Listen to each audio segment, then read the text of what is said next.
நீங்கள் பார்த்து கொண்டிருப்பது நியூஸ் 21 செய்திகள். தமிழ்நாடு செய்திகளை உடனுக்குடன் தெரிந்து கொள்ள நியூஸ் 21 செய்திகளை பாருங்கள். சேலம் பகுதியில் மாபெரும் இலவச மருத்துவ முகாம் நடைபெற்றது. சேலம் மாநகராட்சிக்கு உட்பட்ட அன்னதானப்பட்டியில் கொங்கு சான்றோர் நலசங்கம் மற்றும் விநாயகா மிஷன் கிருபானந்த வாரியார் மருத்துவக் கல்லூரி மருத்துவமனை இணைந்து நடத்தும் மாபெரும் இலவச மருத்துவ முகாம் நடைபெற்றது. முகாமில் சிறப்பு அழைப்பாளர்களாக சரவணகுமரன், முருகானந்தம், ரவிச்சந்திரன், மூத்ரா ராணி மற்றும் புனிதா சுதந்திரம் ஆகியோர் பங்கேற்றனர்.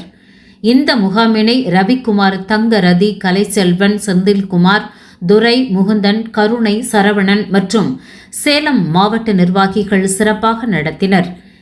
இந்நிகழ்வில் இரத்த அழுத்த, சர்க்கரை அளவு, மூட்டு வலி, கண் மற்றும் மகளிர் மருத்துவ பரிசோதனை உள்ளிட்ட பல்வேறு பரிசோதனைகள் மேற்கொள்ளப்பட்டது.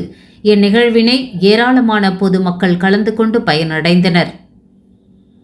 நியூஸ் 21 செய்திகளுக்காக செய்தியாளர் ரமேஷ்.